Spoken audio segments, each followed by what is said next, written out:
दोस्तों नमस्कार, मैं ललित शर्मा सुपर एलपीजी की ओर से आप सबका स्वागत करता हूं। आज हम आपको गैस स्टोव के बारे में, इसकी रिपेयर के बारे में और इसके पार्ट्स के बारे में जानकारी देने जा रहे हैं।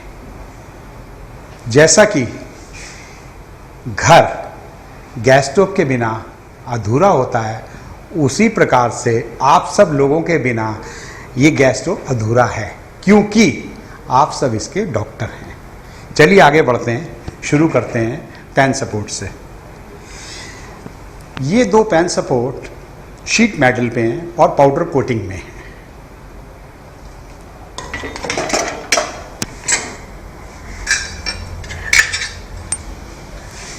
ये पैन सपोर्ट स्टेनलेस स्टील में भी आते हैं और कुछ वर्ष पहले ये कास्ट आयरन में भी आया करते थे। आज भी कुछ पुराने चूल्हों में आपको ये कास्ट आयरन, जिसको कि देगजुन बोलते हैं, ये नज़र आ जाएंगे। इन पैन सपोर्ट्स को कुछ लोग ऊपर का स्टैंड बोल देते हैं, कुछ लोग ऊपर की जाली बोल देते हैं। सो प्लीज़ आप ये सब नाम नोट करते जाइए, क्योंकि एक एक पार्ट्स के 3-3 नाम, 4-4 नाम होते हैं और भिन्न भिन्न प्रकार से भिन्न भिन्न शहरों में पुकारे जाते हैं। ये दो ड्रिप ट्रे होती हैं जो कि यहाँ लगती हैं बर्नर के साथ। इनका फ़ायदा ये होता है कि यदि चाय दूध उबल कर गिरता है तो वो नीचे नहीं गिरता, इन पे गिर जाता है। और इनको आप गर्म पानी में डालिए और साफ़ कर लीजिए। कुछ लोग इनको ऊपर की स्टील की कटोरी बोल देते हैं और कहते हैं कि भाई साहब हमारी वो स्टील की कटोरी टूट गई है या हमारी स्टील की कटोरी में प्रॉब्लम हो गई है, तो इसको स्टील की कटोरी के नाम से भी कुछ लोग पुकारते हैं।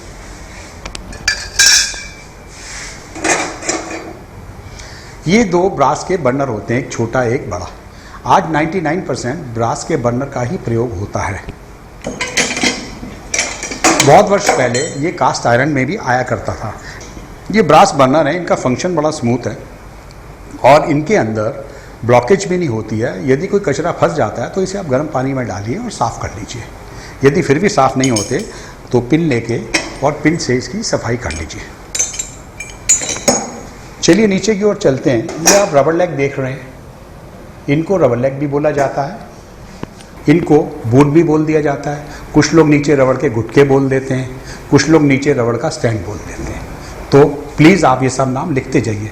उसका एक रीज़न होता है कि एक लेडी हरियाणा से आती है, वो कहती है भाई नीचे रबड़ का गुटका टूट गया है, तो बॉम्बे वाले मैकेनिक को समझने में थोड़ी दिक्कत होगी, क्योंकि वो इसे रबर लेग के नाम से जानता है। यदि वो गुटका भी शब्द समझ लेगा तो उसको पार्ट्स को समझने में सहूलियत हो जाएगी। तो सब भाइयों से प्रार्थना है कि ये सब नए नाम लिखते जाइए। ये आप देख रहे हैं, ये दो डायल प्लेट्स हैं जो कि नॉब के नीचे लगती हैं। इनमें ऑन ऑफ करने के निशान बने हुए होते हैं, ताकि गृहिणी को पता चल जाता है कि कहाँ ऑफ है, कहाँ ऑन है और कहाँ सिम है। ठीक है, ये सब इंडिकेट करती है। ये स्टेनलेस स्टील के अंदर होती है। इनके बाद ये नॉब होते हैं। इस नॉब को बहुत से लोग खटका कह देते हैं, बहुत से लोग ऑन ऑफ करने का स्विच कह देते हैं, बहुत से लोग बटन कह देते हैं। तो इनके भी कई नाम हैं नॉब के।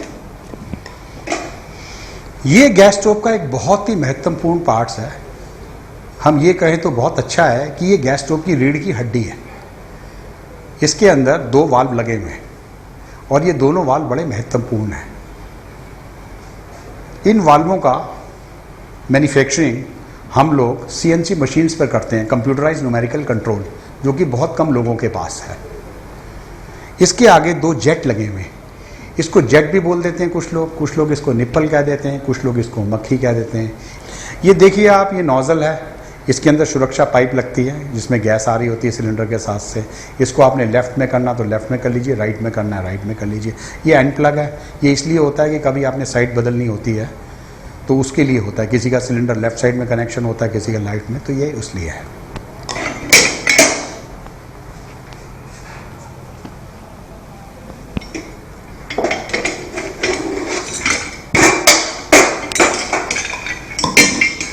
ये आप देख रहे हैं कि ये दो मिक्सिंग ट्यूब हैं, एक छोटी एक बड़ी। ये एल्युमिनियम में ही आती हैं आजकल 99%। बहुत पहले ये भी कास्ट आयरन में देगजून में आया करती थी, लेकिन अब ये एल्युमिनियम में ही आती हैं।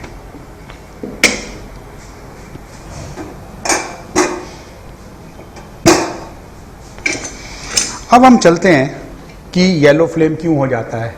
जब येलो फ्लेम आता है तो उसमें 3-4 दोष आ जाते हैं। मिक्सिंग ट्यूब के अंदर कचरा आ जाता है, मिक्सिंग ट्यूब को साफ़ करना पड़ता है, नीचे पाइप को साफ़ करना पड़ता है, ब्लॉकेज हो जाती है। सो ये 2-3 कारण हैं जिस वजह से येलो फ्लेम आने लग जाता है और बर्तन काले करना शुरू कर देता है गैस स्टोव। तो इसको खोलकर इनकी सफाई की जाती है, पाइपलाइन की अलाइनमेंट आउट हो जाती है, उसको ठीक किया जाता है। तो ये 3-4 कारण हैं, आप सब कृपया नोट कीजिए। ये जो गैस कॉक है इसके अंदर एक ये टेपर प्लग होता है, एक स्पिंडल होता है, एक स्प्रिंग होता है, एक लॉक पिन होती है। अभी थोड़ी देर बाद हम ये आपसे खुलवाएंगे और बंद करवाएंगे और इसका सिम की भी प्रैक्टिस करवाएंगे कि यदि गैस स्टोव सिम पर बंद हो जाता है तो उसकी सिम की रिपेयर कैसे की जाती है।